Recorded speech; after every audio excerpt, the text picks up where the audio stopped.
चलिए दोस्तों, तो स्टार्ट करते हैं प्रतियोगिता दर्पण शॉर्ट नोट्स राष्ट्रीय दिसंबर 2025। पहला जो है Times Higher Education World University Ranking 2026। ये रैंकिंग उस शिक्षा से संबंधित है जो ब्रिटिश पत्रिका टाइम्स हायर एजुकेशन के द्वारा शामिल किया जाता है। इसमें कुल भागीदार देश है 115 देशों में कुल 2091 संस्थान को शामिल किया गया है, जिसमें सर्वाधिक संस्थान वाले देश में देखा जाए तो अमेरिका के 171 संस्थान को शामिल किया गया है एक नंबर पे। दूसरे नंबर पे है इंडिया का 128 संस्थान को शामिल किया गया, और तीसरे नंबर पे है जापान का जो है 115 संस्थान को शामिल किया गया है। तो इसमें याद रखने वाली बात क्या है कि ये जो उस शिक्षा से संबंधित जो रैंकिंग जारी किया जाता है, ये ब्रिटिश पत्रिका टाइम्स हायर एजुकेशन के द्वारा जारी किया जाता है। इसमें लगभग 115 देश है और कुल संस्थान कितना है तो 2091 संस्थान है, जिसमें पहले सर्वाधिक संस्थान वाले देश में सबसे ज़्यादा संस्थान जो है अमेरिका का है, और दूसरे नंबर पे है इंडिया का है, और तीसरे नंबर पे है क्या है जापान का है। मुख्य बिंदु में अगर देखा जाए तो इसके मुख्य बिंदु में जो है दिया गया है, मुख्य बिंदु में यहाँ पे दिया गया है कि ये जो शीर्ष 200 विश्वविद्यालय में भारत का कोई विश्वविद्यालय शामिल नहीं है। मतलब 200 के अंदर जो है ना, कोई भी भारत का विश्वविद्यालय शामिल नहीं है ना। लेकिन भारत में पहला स्थान IISc बेंगलुरु का है, जो विश्व रैंकिंग में 201 से लेकर 250 के समूह में शामिल किया गया है। तो इसका मतलब समझ गए हैं कि मतलब 200 के अंदर भारत का एक भी विश्वविद्यालय नहीं है, लेकिन 200 के बाद 201 से लेकर 250 के बीच में जो पहला स्थान पड़ता है वो IISc बेंगलुरु का है। अब देखते हैं विश्व के टॉप विश्वविद्यालय में, तो विश्व के टॉप विश्वविद्यालय में पहला स्थान है ऑक्सफोर्ड विश्वविद्यालय का, दूसरा है MIT जो अमेरिका का है, तीसरा है प्रिंसटन जो भी अमेरिका का है। तो विश्व के टॉप विश्वविद्यालय में याद रखिएगा ऑक्सफोर्ड विश्वविद्यालय जो UK का है ना, और दूसरा है MIT जो अमेरिका का है, और तीसरा है प्रिंसटन जो ये भी क्या है अमेरिका का है। तो आगे चलिए देखते हैं। इसमें जो है ये जो है रैंकिंग जो जारी किया जाता है 5 मानकों के हिसाब से जारी किया जाता है। पहला है शिक्षण, दूसरा है शोध वातावरण, तीसरा है शोध गुणवत्ता, और उसके बाद जो है अंतर्राष्ट्रीय दृष्टिकोण, और उसके बाद है उद्योग प्रभाव। ये 5 मानक के अनुसार ये रैंकिंग जारी किया जाता है। तो अब नेक्स्ट पॉइंट जो दिया गया है कि भारतीय वायुसेना विश्व की तीसरी शक्तिशाली वायुसेना बन गई है। अब ये जो रिपोर्ट जारी करता है किसके द्वारा जारी किया जाता है तो world directory of modern military aircraft की रिपोर्ट के अनुसार जारी किया जाता है। तो इसमें याद रखिएगा भारतीय वायुसेना विश्व की तीसरी शक्तिशाली वायुसेना हो गई है। किसके द्वारा ये रिपोर्ट जारी किया जाता है तो world directory of modern military aircraft के द्वारा जारी किया जाता है। उसके बाद देखिए इसमें जो दिया गया है विश्व की शक्तिशाली वायुसेना रैंकिंग में अमेरिका पहले स्थान पे है, रसिया दूसरे स्थान पे है, और अपना भारत चीन को पछाड़ते हुए इंडिया तीसरे स्थान पे है, और चाइना 4 नंबर पे है। तो याद रखिएगा कि विश्व की सबसे शक्तिशाली वायुसेना किसका है तो अमेरिका का है, दूसरा क्या है रसिया का है, तीसरा नंबर पे अपना भारत का है। उसके बाद आगे यहाँ पे देखिए ये जो दिया हुआ है ये स्वदेश निर्मित हल्का लड़ाकू विमान तेजस मार्क ए ने अपनी पहली उड़ान 17 अक्टूबर को नासिक में रक्षा मंत्री की उपस्थिति में भरी है।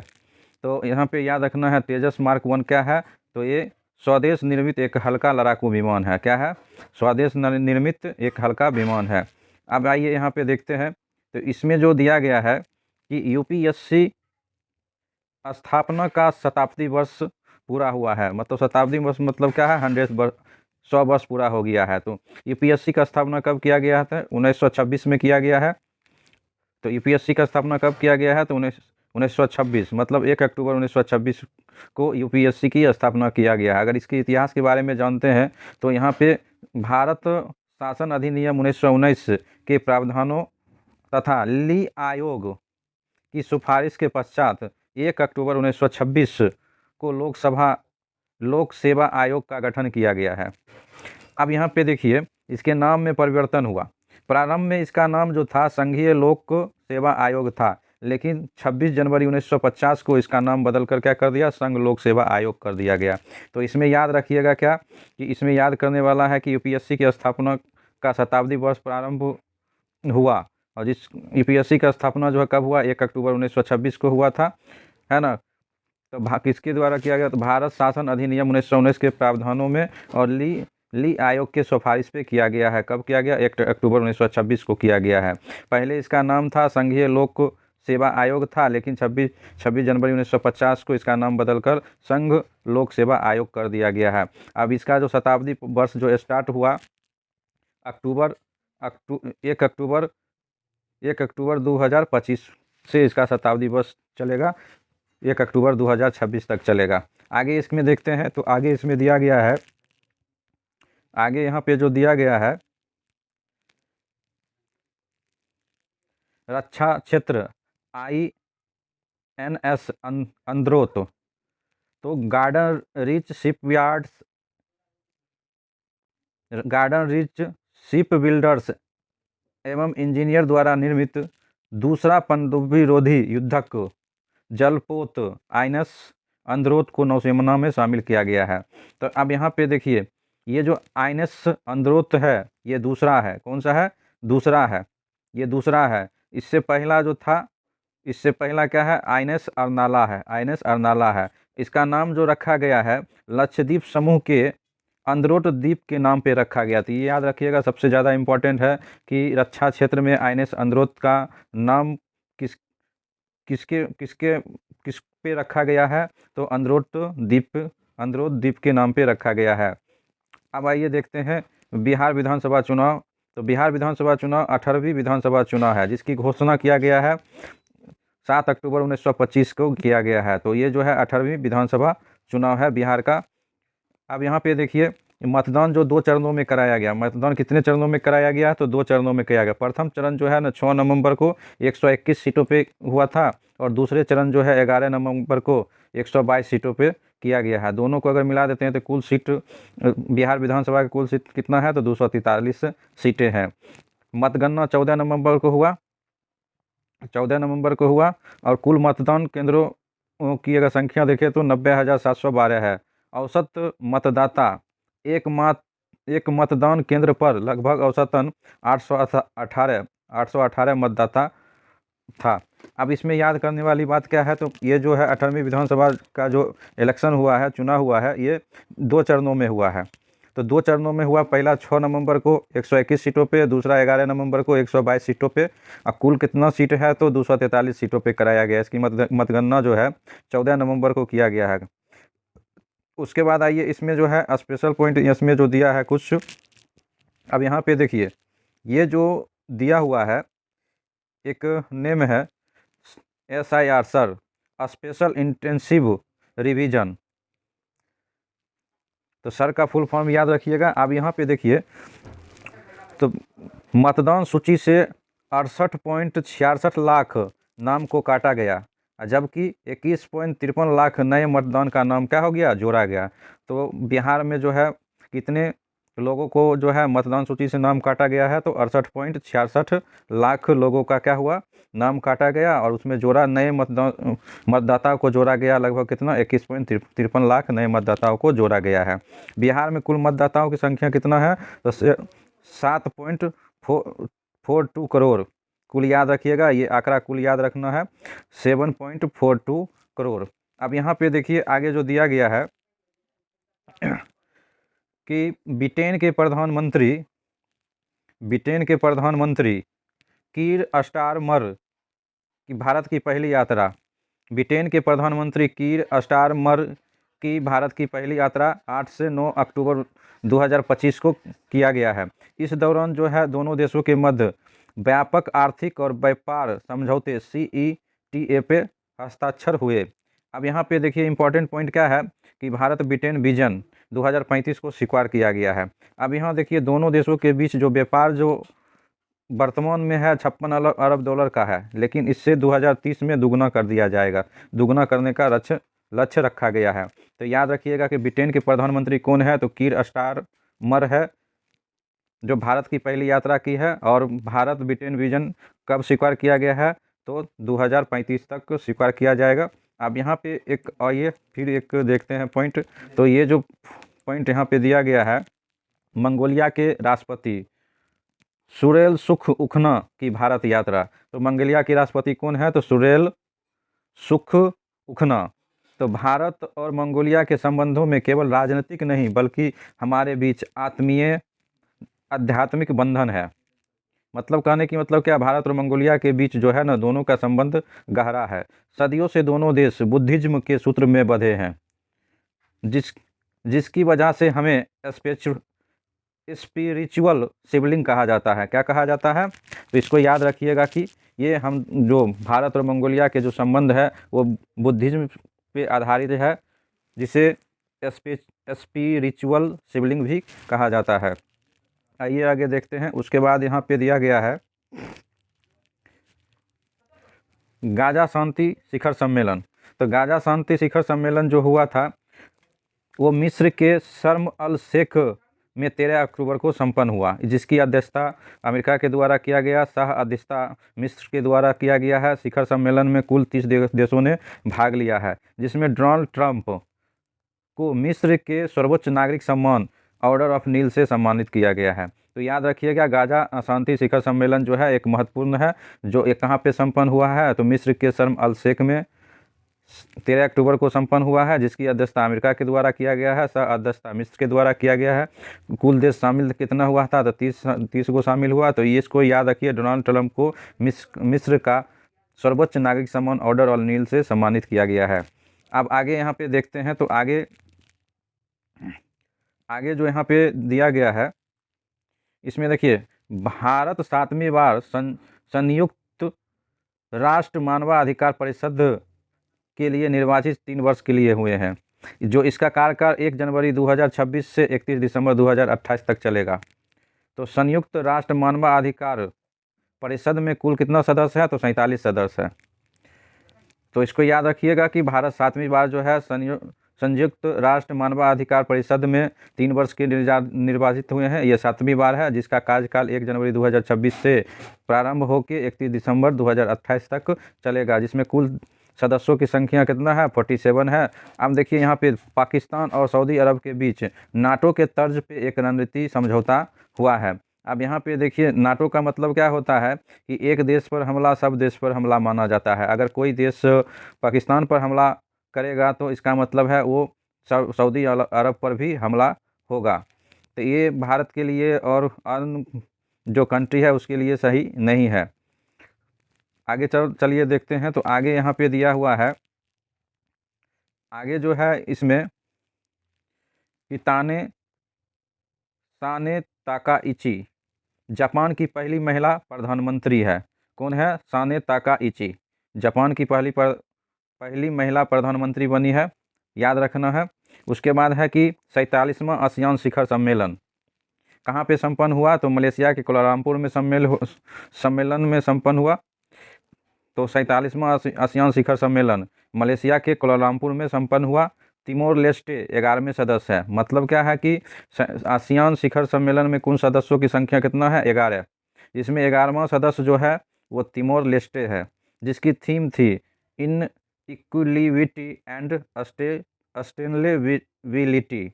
इसका थीम है इक्लूसिविटी and sustainability.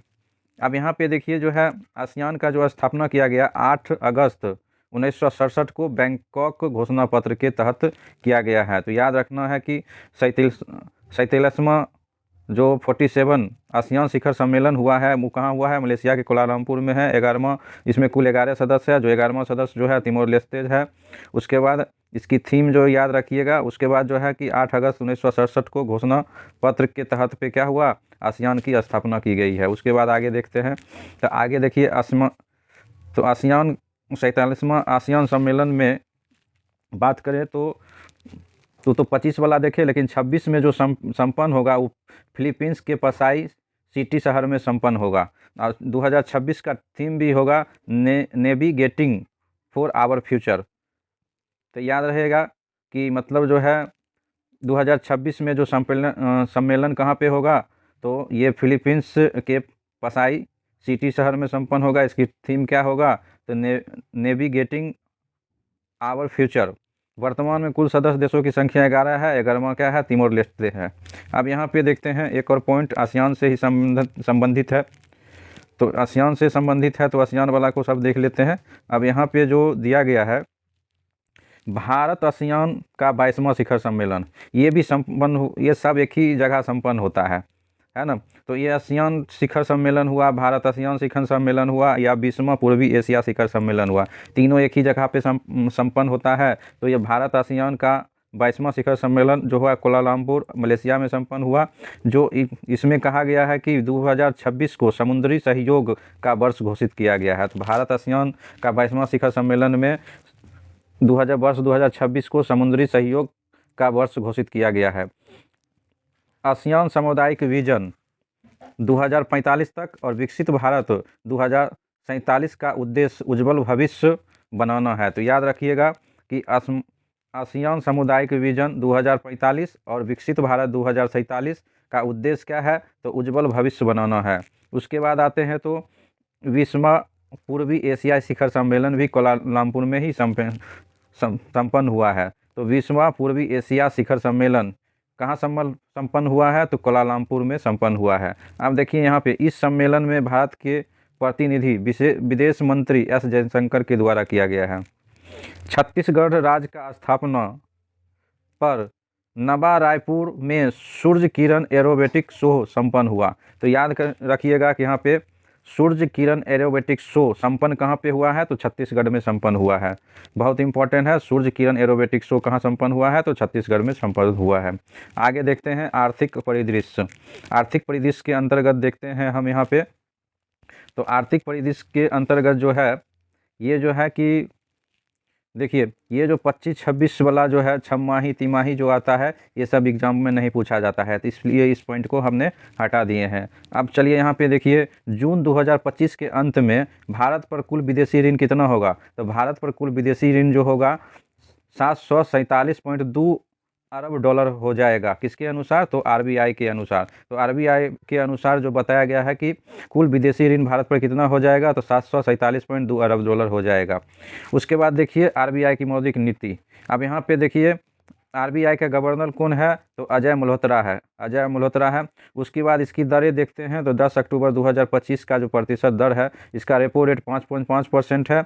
Reverse repo rate जो है वो क्या है? 3.5% है। बैंक दर कितना है? तो 5.57% है। और MSF कितना है? तो 5.75% है। उसके बाद CRR 3.5% है। उसके बाद SLR 18% रखा गया है। इसको भी ध्यान में रखिएगा सभी को।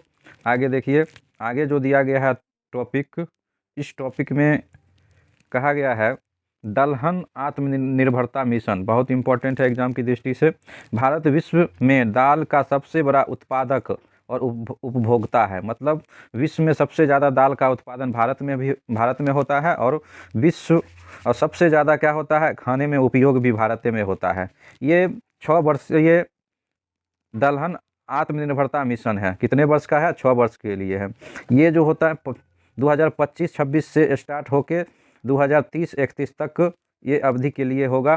इस मिशन का शुभारंभ जो है प्रधानमंत्री नरेंद्र मोदी ने 11 अक्टूबर 2025 को किया गया है। तो याद रखिएगा इसको। अब यहाँ पे देखिए 6 वर्ष की अवधि में इस पे कुल खर्च कितना होगा? तो 11,440 करोड़ रुपया का खर्च किया जाएगा। तो याद रखिएगा दलहन आत्मनिर्भरता मिशन क्या है? तो ये दाल को उपयोग और उत्पादक पे आधारित है। सबसे बड़ा उत्पादक देश क्या है? भारत। और सबसे ज़्यादा जो उपभोग करने वाला देश भी भारत है। ये 6 वर्षीय दलहन आत्मनिर्भरता मिशन है ना, जो प्रधानमंत्री द्वारा 11 अक्टूबर 2025 को घोषित किया गया। या 6 वर्ष की अवधि के लिए इसमें 11,440 करोड़ रुपये का खर्च किया जाएगा। अब यहाँ पे देखिए इस मिशन का उद्देश्य क्या है? तो इस मिशन का उद्देश्य जो है दलहन खेती के क्षेत्र को 310 लाख हेक्टेयर तक विस्तृत करना है। मतलब एरिया, खेत जहाँ पे खेती किया जाता है, उस खेती वाला एरिया को विकसित करना है। कितना? 310 लाख हेक्टेयर करना है। उसके बाद उत्पादन, मतलब इसका उत्पादन किया जाएगा 350 टन तक बढ़ाया जाएगा। उत्पादन में भी वृद्धि किया जाएगा, 350 टन तक बढ़ाया जाएगा। अब यहाँ पे सबसे ज़्यादा इम्पोर्टेंट जो है, दालों के आयात पर निर्भरता कम करना और घरेलू ज़रूरत को पूरा करने के लिए उत्पादन में वृद्धि करना। अब यहाँ पे देखिए, तो आयात जो बाहर से दाल मंगाया जाता है तो उस पे रोक लगाना, और कि पहले हम उपजाएंगे तो पहले हम अपने देश को पूरा करेंगे, तभी जाके किसी को हम बेचेंगे, और बाहर से कम मंगाएंगे। इसका मतलब हुआ उत्पादकताओं को 1130 किलो पर हेक्टेयर तक बढ़ाना है। तो इसको यहाँ याद रखिएगा, इम्पोर्टेंट है।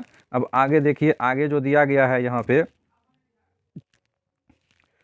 रबी उपज के लिए न्यूनतम समर्थन मूल्य MSP 26 के लिए 10 अक्टूबर 2025 को ये नए समर्थन मूल्य स्वामीनाथन आयोग की अनुशंसा के अनुरूप ही निर्धारित किया गया है। तो सबसे बड़ा इम्पोर्टेंट जो है MSP जो ये जो है, ये किसकी अनुशंसा के अनुसार किया गया है, तो स्वामीनाथन आयोग के अनुशंसा पे की सिफारिश पे किया गया है।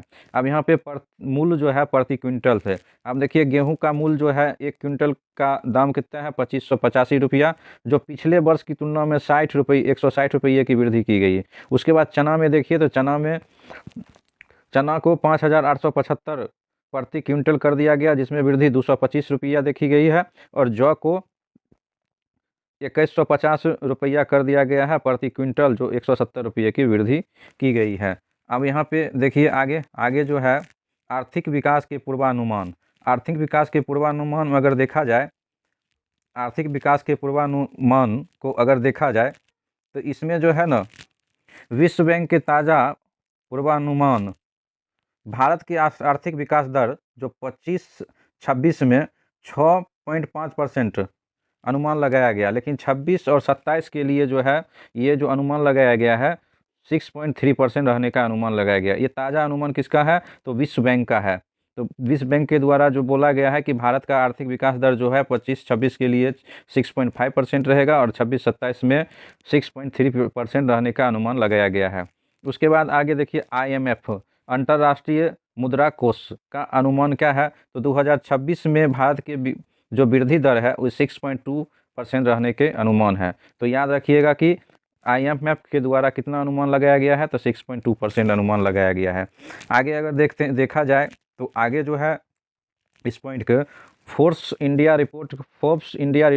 रिपोर्ट्स के अनुसार अगर देखा जाता है, तो भारत का सबसे धनी व्यक्ति में मुकेश अंबानी की रिलायंस इंडस्ट्री जो है, सबसे धनी व्यक्ति मुकेश अंबानी है। दूसरे नंबर पे गौतम अदानी है, उसकी कंपनी अदानी इंटरप्राइजेज है, और तीसरे नंबर पे क्या है, सावित्री जिंदल, OP जिंदल ग्रुप का है। तो याद रखिए कि फोर्ब्स इंडिया रिपोर्ट के अनुसार सबसे धनी व्यक्ति जो है वो मुकेश अंबानी है। उसके बाद क्या है, गौतम अदानी है। उसके बाद जो है सावित्री जिंदल है। आगे देखिए, आगे जो दिया गया है, तो आगे यहाँ पे एक रिपोर्ट दिया गया है, भूटान और भारत के बीच रेल रूट्स। तो यहाँ पे देखिए, यहाँ पे 2 रेल रूट्स को चालू किया गया है। पहले भूटान के समतेसे शहर को भारत के बानरहाट पश्चिम बंगाल से जोड़ा जाएगा, जो 20 किलोमीटर का होगा। मतलब समतेसे शहर भूटान के और पश्चिम बंगाल के बानरहाट से जोड़ा जाएगा इसको। तो पहला एक रूट हो गया जो 20 किलोमीटर लंबी होगी, और दूसरा है भूटान के गेलुफी शहर को और भारत के कोकराझार असम के बीच जोड़ी जाएगी। तो ये 2 याद रखिएगा, बहुत इंपॉर्टेंट है। इसकी लंबाई जो है 58 किलोमीटर का है, बहुत ज़्यादा इंपॉर्टेंट है। अब आइए यहाँ पे देखिए, UNTCC United Nations troops contributing countries. अब यहाँ पे देखिए, संयुक्त राष्ट्र संघ के शांति अभियानों के लिए सैन्य योगदान करने वाले समूह। अब संयुक्त राष्ट्र संघ के जो है शांति अभियान के लिए सैन्य योगदान करने वाले देश में अगर देखा जाए, तो कुल देश इसमें कितना है, भारत सहित 32 देश शामिल है, जिसमें सबसे बड़ा योगदान जो है संयुक्त राष्ट्र संघ में वो भारत का है। अब इसका सम्मेलन कहाँ संपन्न हुआ, तो 14 से 16 अक्टूबर में नई दिल्ली को संपन्न हुआ है। अभी नई दिल्ली में संपन्न हुआ, इसलिए ये क्या है, ज़्यादा महत्वपूर्ण हो गया। तो संयुक्त राष्ट्र संघ में कुल कितने सदस्य हैं, 32 सदस्य हैं, और सबसे बड़ा योगदानकर्ता देश कौन है? तो भारत है। यह सम्मेलन कहाँ पे संपन्न हुआ? तो नई दिल्ली में संपन्न हुआ। उसके बाद देखते हैं नियुक्तियाँ। नियुक्तियाँ में यहाँ पे दिया गया है पहले नंबर पे कि एनसीसी के महानिदेशक जो है वीरेंद्र वत्स को बनाया गया है। उसके बाद जो है सीआईएसएफ के महानिदेशक परवीन रंजन को बनाया गया है। उसके बाद और नियुक्तियाँ आगे देखा जाता है तो ये नियुक्तियों में के अंतर्गत जो देखा है देखते हैं। अब यहाँ जो है इंडियन चैम्बर्स ऑफ कॉमर्स के अध्यक्ष ब्रिजभूषण अग्रवाल को बनाया गया। उसके बाद इंपॉर्टेंट ये वाला देखिए, भारत के अटॉर्नी जनरल्स को पुनः नियुक्ति आर वेंकट रमन को बनाया गया। मतलब पहले से अपने पद पे थे, उसके पद के जो है पीरियड को, समय को बढ़ा दिया गया है। तो ये पुनः नियुक्ति हो गया, पूर्ण नियुक्ति हो गया। अब यहाँ पे देखिए आरबीआई के नए डिप्टी गवर्नर शिरीष चंद्र मुर्मू। तो याद रखिएगा इंडियन चैम्बर्स ऑफ कॉमर्स के अध्यक्ष कौन है? तो ब्रिजभूषण अग्रवाल है। उसके बाद भारत के अटॉर्नी जनरल किसे नियुक्त किया गया है? तो आर वेंकट रमनी को नियुक्त किया गया है। और आरबीआई के नए डिप्टी गवर्नर किसे बनाया गया है? तो शिरीष चंद्र मुर्मू को। अब उसके बाद देखिए अंतर्राष्ट्रीय नियुक्तियाँ और पुरस्कार। IMF के प्रथम डिप्टी प्रबंधक निदेशक डॉन कार्टज को बनाया गया, जो अमेरिका के हैं। इन्होंने भारतीय मूल के जो है ना गीता गोपीनाथ के जगह पे स्थान ले लिया है। इसमें सबसे ज़्यादा इम्पोर्टेंट है कि गीता गोपीनाथ किसके जगह पे गया है? तो गीता गोपीनाथ के जगह पे किसको बनाया गया है? तो डॉन कार्टज को बनाया गया है, जो IMF के प्रथम डिप्टी प्रबंधक निदेशक है। अब उसके बाद देखिए एसोचैम के नए चेयरमैन किसको बनाया गया? निर्मल कुमार मिंडा को बनाया गया है।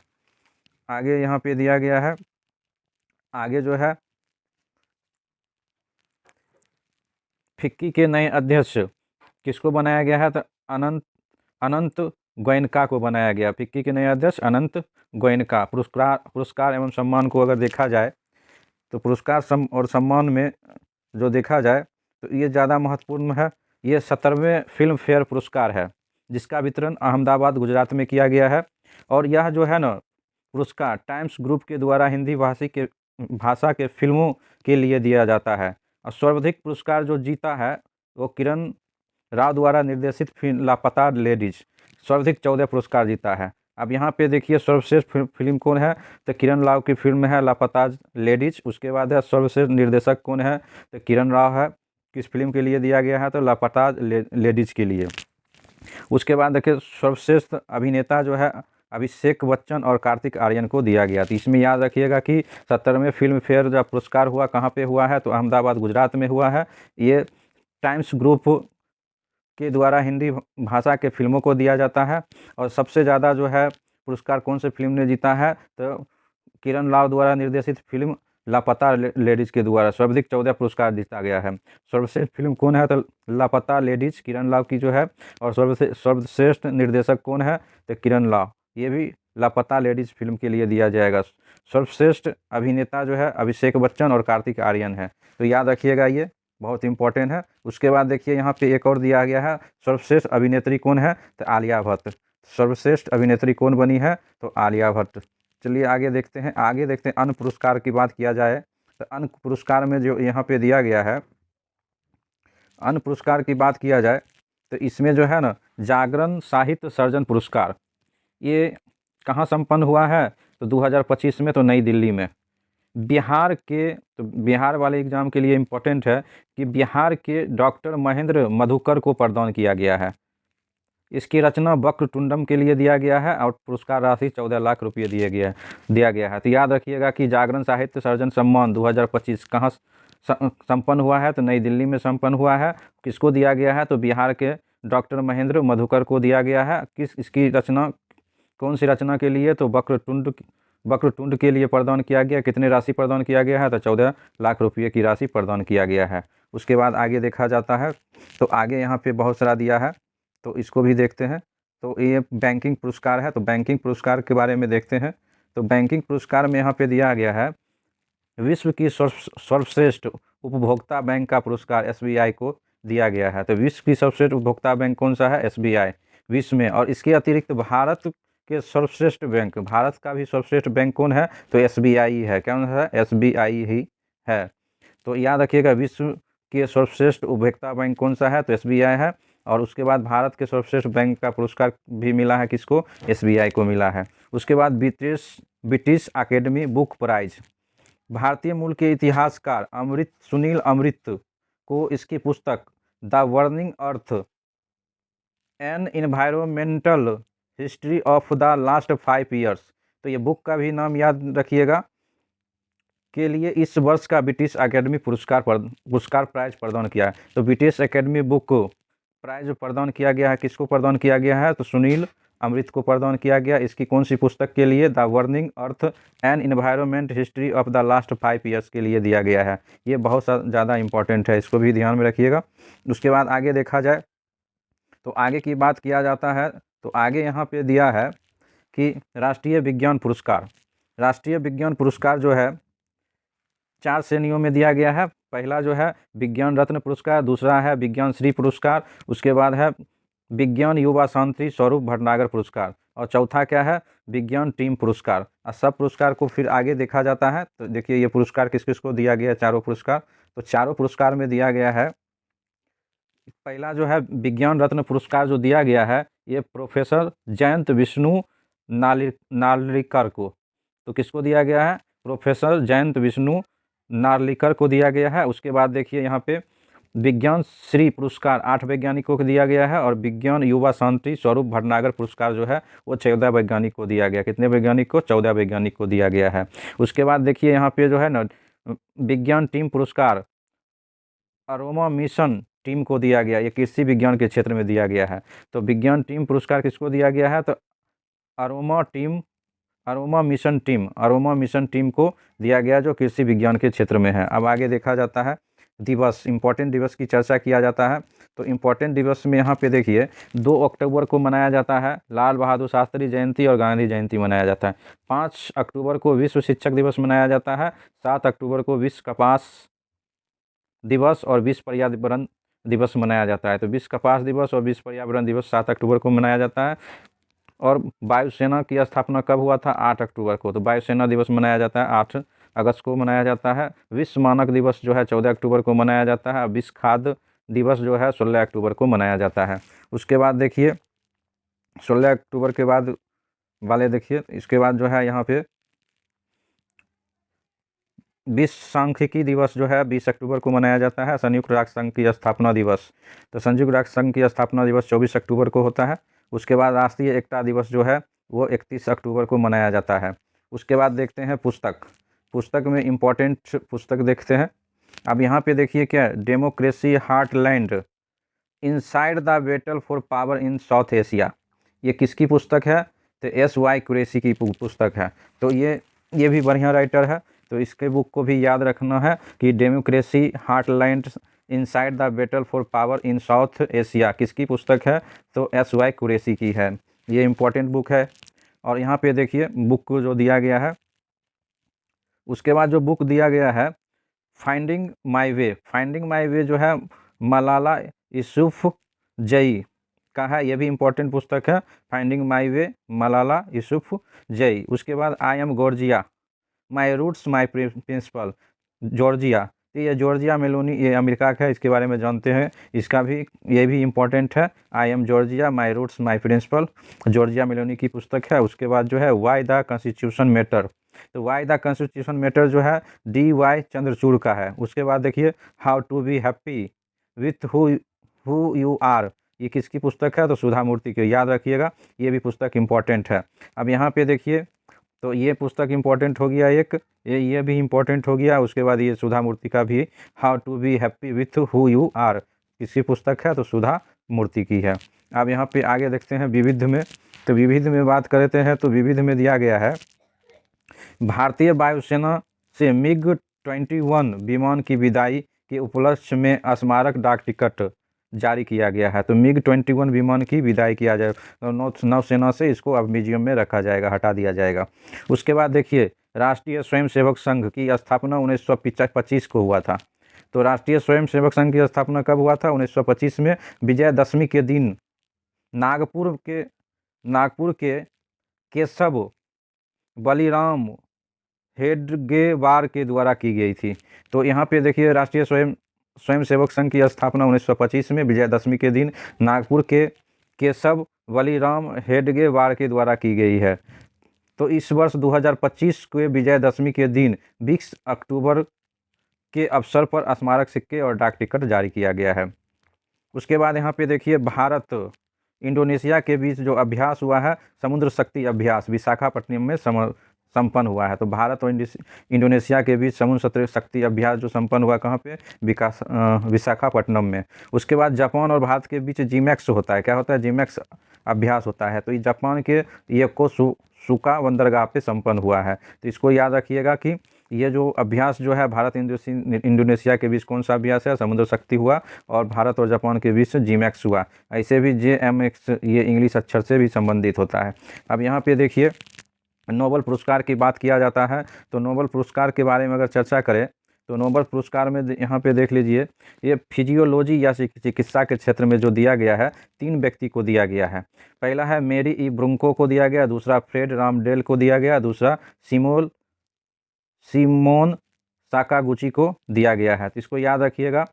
तो ई ब्रुंको याद रखिएगा और क्या रामडेल याद रखिएगा और साकागुची याद रखिएगा। छोटा छोटा नाम रखिएगा याद तो याद रहेगा। इसको दिया गया किस लिए? तो इसकी खोज थी regulatory T cell FOXP3 gene की खोज के लिए दिया गया है। उसके बाद देखिए भौतिक विज्ञान के क्षेत्र में जो है इसमें भी 3 को दिया गया है। जॉन क्लार्क, मिशेल H डेबोरेट और जॉन M मार्टिनिस को दिया गया है। तो याद रखिएगा भौतिक के क्षेत्र में जॉन क्लार्क, मिशेल H डेबोरेट को दिया गया है और जॉन M मार्टिनिस को दिया गया है। अब इसको किस लिए दिया गया? तो इसकी खोज क्या थी? इलेक्ट्रिक सर्किट में microscopic quantum mechanical tunneling and ऊर्जा क्वांटीकरण की खोज के लिए दिया गया है। तो इसको आगे देखते हैं। अब यहाँ पे जो दिया गया है रसायन के क्षेत्र में जो दिया गया है, रसायन के क्षेत्र में जो है विजेता इसमें भी 3 को दिया गया है। रिचर्ड रॉबर्टसन को दिया गया है, दूसरा है S कितागावा को दिया गया है और क्या है ओमर M यागी को दिया गया। तो इसको याद करिए। तो रॉबर्टसन को दिया गया है, कितागावा को दिया गया है और ओमर को दिया गया है। इसकी खोज क्या था? तो मेटल ऑर्गेनिक फ्रेमवर्क के लिए दिया गया है। तो मेटल ऑर्गेनिक फ्रेमवर्क के लिए दिया गया। उसके बाद देखिए सबसे इम्पोर्टेंट जो है ये साहित्य के क्षेत्र में दिया गया है। लासलो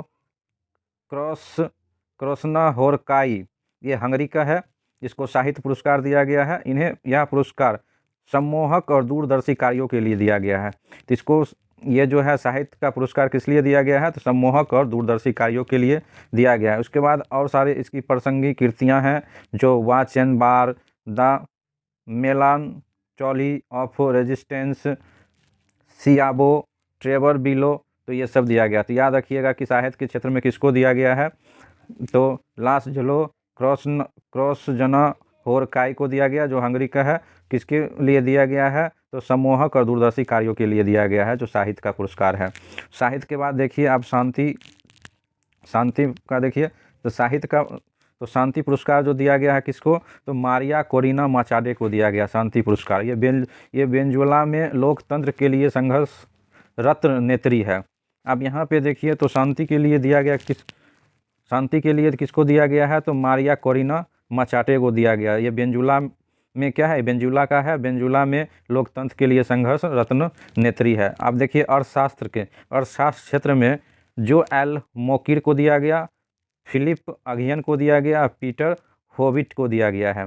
तो अर्थशास्त्र के क्षेत्र में तो यह पुरस्कार जो है ना प्रगति के माध्यम से सतत विकास की आवश्यक शर्तें की पहचान करने और निरंतर विकास के सिद्धांत और विगत 2 वर्षों में हुए आर्थिक विकास के समझौते में के लिए इसको यह पुरस्कार दिया गया है। अब यहाँ पे आगे चलते हैं। तो आगे जो दिया गया है तो नोबेल पुरस्कार पाने वाले भारतीय, तो भारत में जो नोबेल पुरस्कार सबसे पहले व्यक्ति को मिला था 1913 में साहित्य के क्षेत्र में, वो थे रविंद्रनाथ टैगोर। उसके बाद CV रमन को दिया गया 1930 में भौतिक के क्षेत्र में। उसके बाद जो है मदर तेरेसा को दिया गया है 1979 शांति के क्षेत्र में दिया गया है, यह पुरस्कार दिया गया है। तो चलिए आगे देख लेते हैं खेलकूद के बारे में देखते हैं। तो खेलकूद में यहाँ पे जो दिया गया है विश्व जूनियर बैडमिंटन चैंपियनशिप विश्व जूनियर बैडमिंटन चैंपियनशिप भारत के तन्वी शर्मा ने रजत पदक जीता। तो याद रखिए विश्व जूनियर बैडमिंटन चैंपियनशिप में तन्वी शर्मा ने कौन सा पदक जीता है, तो रजत पदक जीता है। उसके बाद है ईरानी कप। ईरानी कप जो है ना शेष भारत की टीम को हराकर रणजी ट्रॉफी विजेता विदर्भ की टीम ने। तो ईरानी कप कौन जीता है, तो विदर्भ की टीम ने जीता है। किसको, तो शेष भारत को हरा के जीता है। उसके बाद जो है बीसीसीआई के नए अध्यक्ष किसको बनाया गया है, तो मिथुन मिन्हास को बनाया गया है। किसको बनाया, तो बीसीसीआई के नए अध्यक्ष मिथुन मिन्हास को बनाया गया। उसके बाद जो है सीनियर राष्ट्रीय टेनिस चैंपियनशिप विजेता जो है मनीष सुरेश कुमार और वैष्णवी अडकर ने एकल खिताब जीता। यह संपन्न कहाँ पे हुआ, तो नई दिल्ली में संपन्न हुआ है। तो सीनियर राष्ट्रीय टेनिस चैंपियनशिप कौन जीता है, तो मनीष सुरेश कुमार और वैष्णवी अडकर ने एकल खिताब जीता है और संपन्न कहाँ पे हुआ, नई दिल्ली में। विश्व भारोत्तोलन चैंपियनशिप, ये तो विश्व भारोत्तोलन चैंपियनशिप में भारत की एकमात्र रजत पदक विजेता मीराबाई चानू ने है। तो विश्व भारोत्तोलन चैंपियनशिप किसने जीता है, तो मीराबाई चानू ने कौन सा पदक जीता है, तो रजत पदक जीता है। याद रखिए रजत पदक एक। उसके बाद जो है आगे यहाँ पे दिया गया है महिलाओं की सीनियर अंतर्विभाग राष्ट्रीय हॉकी चैंपियनशिप। तो यहाँ पे महिला की सीनियर अंतर्विभागीय राष्ट्रीय hockey championship railway sports promotion board ने इंडियन ऑयल कॉरपोरेशन को हरा के जीता है। तो जीता कौन है, तो रेलवे प्रमोशन बोर्ड ने जीता है। इसका पूरा नाम क्या है, रेलवे स्पोर्ट प्रमोशन बोर्ड ने जीता है और हराया है किसको, इंडियन ऑयल कॉरपोरेशन को हरा के जीता है। उसके बाद देखिए पुरुष की सीनियर अंतर्विभाग राष्ट्रीय हॉकी चैंपियनशिप, तो पेट्रोलियम स्पोर्ट प्रमोशन बोर्ड ने comptroller and auditor general of India को हरा के जीता है। अब तो ये जो पुरुष की सीनियर अंत विभाग राष्ट्रीय हॉकी चैंपियनशिप को जीता है, तो पेट्रोलियम स्पोर्ट प्रमोशन बोर्ड ने जीता है। अब यहाँ पे देखिए इसमें जो दिया गया है विश्व पैरा एथलेटिक्स चैंपियनशिप की अगर बात किया जाए तो देखिए विश्व पैरा एथलेटिक्स चैंपियनशिप कहाँ संपन्न हुआ, तो नई दिल्ली में संपन्न हुआ। इसकी शुभंकर जो है, जिसको कहते हैं एक युवा हाथी जो भारत की ताकत, आशावाद, लचीलेपन का प्रतीक है, इन खेलों का शुभंकर था जिसे विराज नाम दिया गया है। तो यहाँ विश्व पैरा एथलेटिक्स चैंपियनशिप का जो शुभंकन कौन था, विराज था। अब यहाँ देखिए पदक तालिका में जो है, पदक तालिका की अगर बात करें विश्व पैरा एथलेटिक्स चैंपियनशिप में जो पदक तालिका है, तो इसमें जो है ना ब्राज़ील 1 नंबर पे है। ब्राज़ील 1 नंबर पे है, 15 स्वर्ण पदक जीता और 20 रजत और 9 कांस्य पदक जीत के कुल 44 पदक जीता। उसके बाद भारत जो है इसमें 10वें नंबर पर पड़ता है। इसमें कितने नंबर पे पड़ता है, 10वें नंबर पे। ये 10वें नंबर पे है, जो मतलब 6 स्वर्ण पदक 7 रजत पदक और 9 रजत पदक और 7 कांस्य पदक जीता गया। याद रखिएगा, तो भारत ने 6, 9, 7 टोटल कितना हो गया, 22। तो स्वर्ण पदक क्या को जीता है भारत, 6 गो, और रजत पदक कितना है, 9 गो, कांस्य पदक कितना है, 7 गो, टोटल कितना है पदक जीता है, 22 गो। 1 नंबर पे कौन रहा है, तो ब्राज़ील रहा है, जो कुल 44 पदक जीत के। भारत 10वें नंबर पे रहा है, जो 22 पदक जीत के। उसके बाद आगे देखिए अन्य प्रमुख सुर्खियाँ यहाँ पे दिया गया है। अन्य प्रमुख सुर्खियाँ की बात किया जाए जिसमें दिया गया है, तो आरबीआई के अनुसार प्रति व्यक्ति यूपीआई लेन देन तीव्रता के मामले में तेलंगाना भारत के सबसे आगे है। तो यूपीआई की लेन देन सबसे ज़्यादा कहाँ पे होता है, तो तेलंगाना में होता है। यूपीआई की सबसे ज़्यादा लेन देन कहाँ पे होता है, तो तेलंगाना में होता है। अब यहाँ पे देखिए WHO ने मालदीव को विश्व का पहला देश घोषित किया जो HIV, सिफिलिस, हेपेटाइटिस बी के मात्र से शिशु संचरण की त्रिमूलन हासिल की। मतलब ये तीनों से मुक्ति पा लिया है कौन, मालदीव ने। तीनों को समाप्त हो गया है मालदीव में, HIV, सिफिलिस और हेपेटाइटिस बी, इसलिए ये त्रिमूलन हासिल किए हैं। ये घोषणा किसके द्वारा किया गया है, तो WHO के द्वारा घोषणा किया गया है। उसके बाद सहकारिता मंत्री अमित शाह ने महाराष्ट्र के अहिल्यानगर जिले का कोपरगांव देश में पहले सरकारी multi field compressed biogas plant का उद्घाटन किया। तो याद रखिएगा कि ये जो है multi field compressed biogas plant कहाँ पे लगाया जा रहा है? तो महाराष्ट्र के अहिल्यानगर में लगाया जा रहा है। किसके द्वारा स्थापित किया जा रहा है? तो अमित शाह के द्वारा किया जा रहा है। अब यहाँ पे देखिए, ये जो दिया है, यूनेस्को द्वारा स्पेन में विश्व के पहले चोरी हुए संस्कृति वस्तुओं को वर्चुअल म्यूजियम का शुभारंभ किया गया है। अब यहाँ पे देखिए, वर्चुअल म्यूजियम का शुभारंभ कहाँ पे किया गया है? तो स्पेन में किया जा रहा है। किसके द्वारा किया जा रहा है? तो यूनेस्को के द्वारा किया जा रहा है। ये जो है ना, चोरी हुई सांस्कृतिक वस्तु के लिए ये म्यूजियम खोला जा रहा है। उसके बाद देखिए, आगे देखते हैं। आगे यहाँ पे देखा जाए तो भारत का पहला सेमीकंडक्टर म्यूजियम हैदराबाद में खोला जाएगा। तो सेमीकंडक्टर म्यूजियम कहाँ खोला जाएगा? तो हैदराबाद में खोला जाएगा। उसके बाद जो है, भारत में अंटार्कटिका में एक नया अनुसंधान मैट्री-2 को जनवरी 29 तक संचालन में लाने की योजना बनाई गई है। तो यहाँ पे देखिए, तो यहाँ पे 3 प्रकार अनुसंधान केंद्र है। अब देखिए, पहला जो अनुसंधान केंद्र था खोला गया था दक्षिण गंगोत्री 1983 में। उसके बाद खोला गया मैत्री 1988 में। उसके बाद खोला गया भारती 2012 में। अब जो खोला जा रहा है, जिसका उद्घाटन किया गया है प्रधानमंत्री के द्वारा, वो मैत्री-2 है। कौन है? मैत्री-2। इसको पूरा कब तक कर लिया जाएगा? तो जनवरी 2029 तक इसको पूरा कर लिया जाएगा। अब यहाँ पे देखा जाए, अगर हाथियों की बात किया जाए तो भारत में हाथियों की रिपोर्ट किसके द्वारा जारी किया जाता है? तो वन्यजीव संस्थान के द्वारा जारी किया जाता है। वन्यजीव संस्थान के द्वारा हाथियों को रिपोर्ट, तो हाथी की स्थिति रिपोर्ट जारी किया जाता है। तो कुल हाथी की संख्या कितना है अभी फिलहाल? 22,486।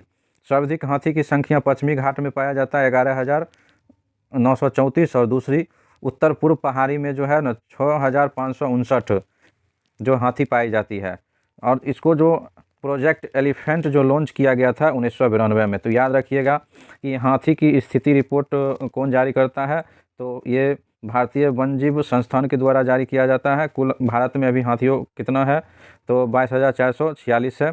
उसके बाद जो है, इसको किसके तहत लाया गया है? तो प्रोजेक्ट एलिफेंट के तहत, जिसकी स्थापना 1992 में किया गया है। अब यहाँ पे देखा जाए तो यहाँ पे नवीनीकरण ऊर्जा रिपोर्ट 2025 IAE द्वारा जारी किया जाता है। तो कहा गया है कि 2030 तक दुनिया का दूसरा सबसे बड़ा नवीकरण ऊर्जा बाजार भारत बन जाएगा। तो भारत जो है कि यहाँ जो नवीकरण ऊर्जा रिपोर्ट जो जारी किया जाता है, जिसमें कहा गया है कि भारत 2030 तक दुनिया का दूसरा सबसे बड़ा नवीकरण ऊर्जा बाजार बन जाएगा। और भारत की नवीकरण ऊर्जा क्षमता 2030 तक 2.5 गुना बढ़ जाएगा। आगे अब देखते हैं, आगे जो दिया गया है,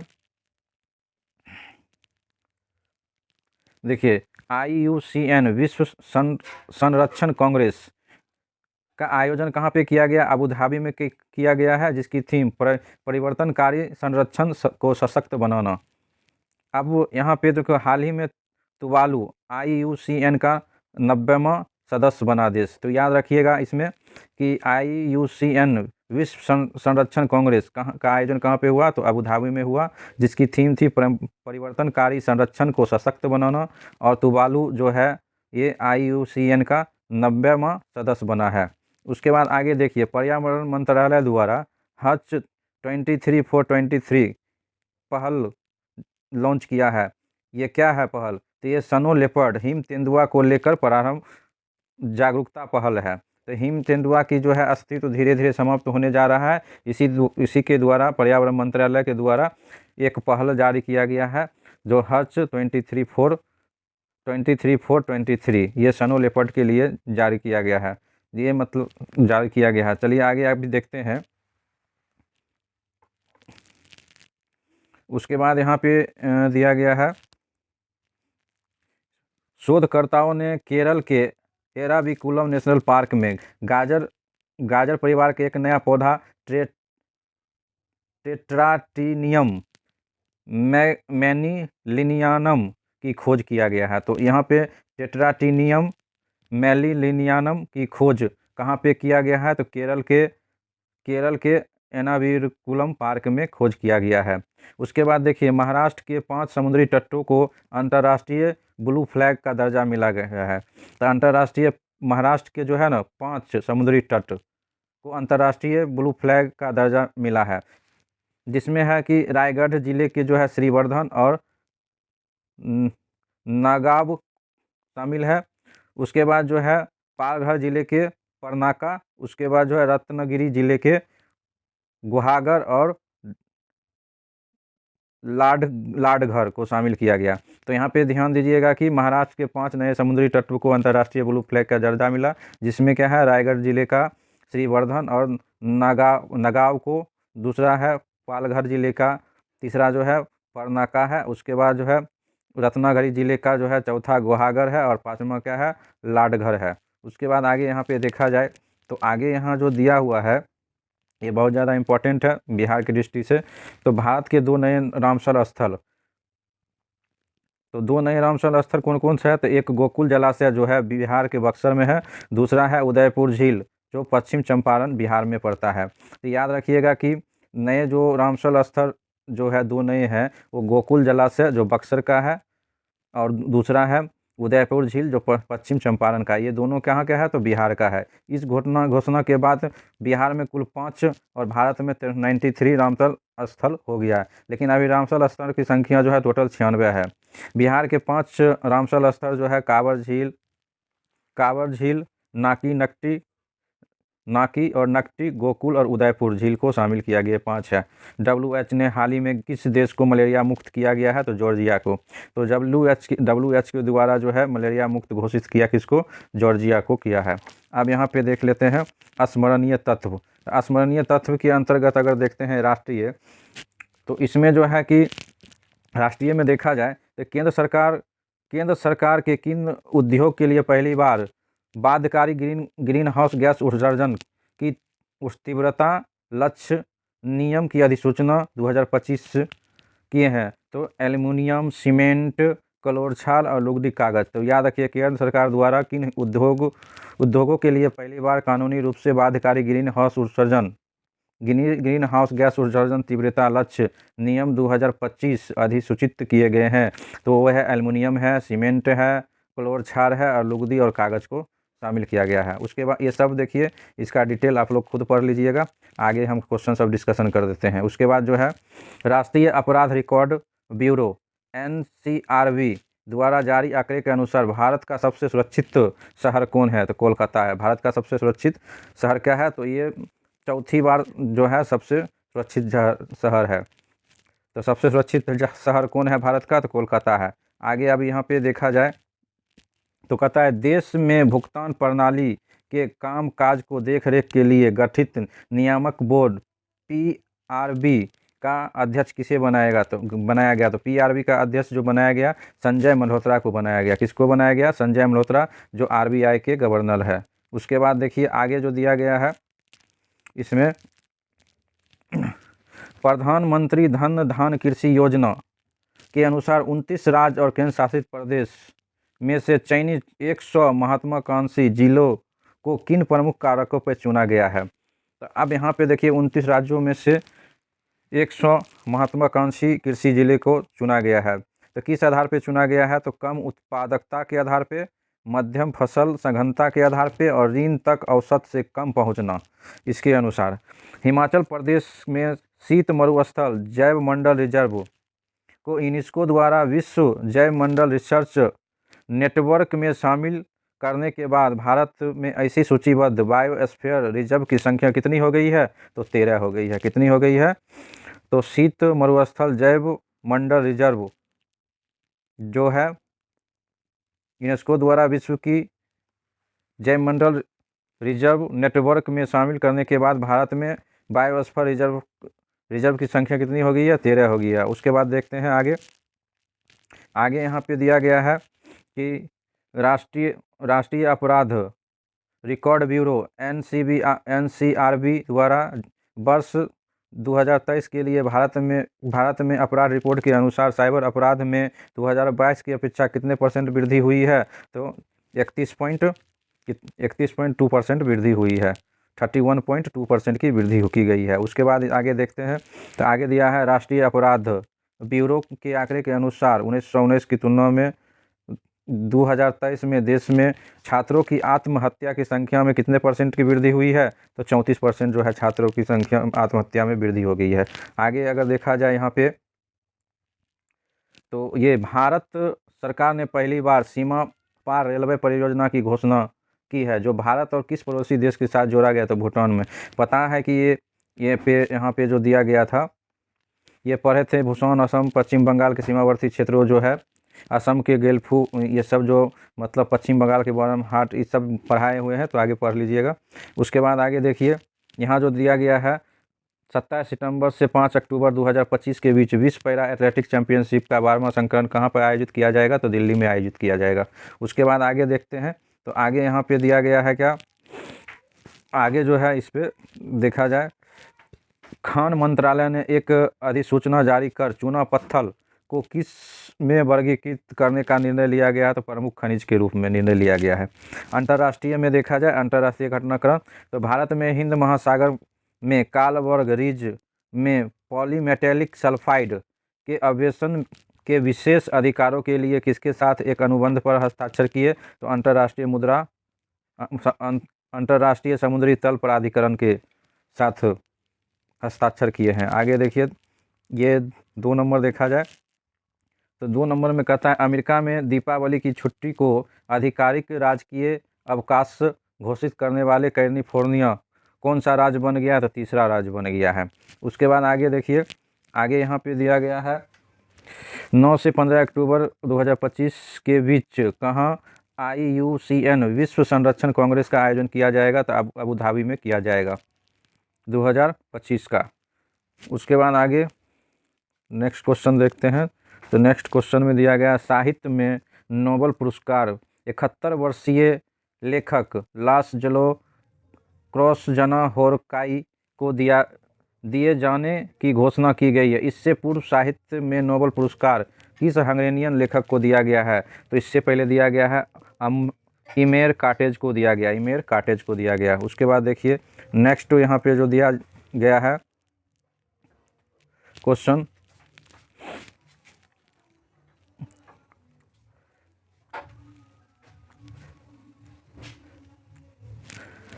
चार अक्टूबर 2025 को किसे जापान की सत्तारूढ़ लिबरल डेमोक्रेटिक पार्टी ने अपना नेता चुना है? तो Sanae Takaichi.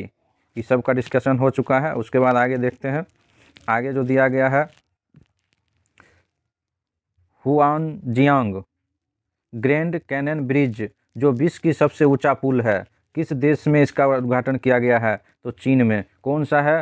हुआनजियांग grand cannon bridge जो विश्व का सबसे ऊंचा पुल है, का उद्घाटन कहाँ पर किया गया? चीन में। ब्रिटेन स्थित ऊर्जा थिंक टैंक एम्बर रिपोर्ट के अनुसार भारत और चीन में कोयले के प्रयोग से ऊर्जा का उत्पादन में आई गिरावट को किस रूप में दर्शाया गया है? तो क्रमशः अधिक संरचनात्मक और अस्थायी के रूप में दर्शाया गया है। उसके बाद आगे देखते हैं, आगे यहाँ पे दिया हुआ है, प्राकृतिक संरक्षण के लिए अंतर्राष्ट्रीय संघ का नया सदस्य कौन सा देश बना है? तो आर्मेनिया। तो याद रखिएगा, इंपॉर्टेंट है, प्रकृति संरक्षण के लिए अंतर्राष्ट्रीय संघ IUCN का नया सदस्य कौन सा देश बना है? तो आर्मेनिया बना है। उसके बाद देखिए, यहाँ पे दिया हुआ है, विश्व का पहला लाइव अंडर वाटर इंटरव्यू किस देश के द्वारा आयोजित किया गया है? तो पलाऊ के द्वारा। तो विश्व का पहला लाइव अंडर वाटर इंटरव्यू किस देश के आयोजित किया गया है? तो पलाऊ के द्वारा किया गया है। उसके बाद देखिए, आगे यहाँ पे दिया है 10वां जो है लास्ट, यहाँ जो कर रहा है, रूस ने किस देश के साथ प्लूटोनियम समझौते से हटने का फैसला किया है? तो अमेरिका के साथ। तो अमेरिका के साथ हटने का ये फैसला किया गया है। उसके बाद आगे देखिए, चलिए तो यहाँ पे समाप्त हो जाता है।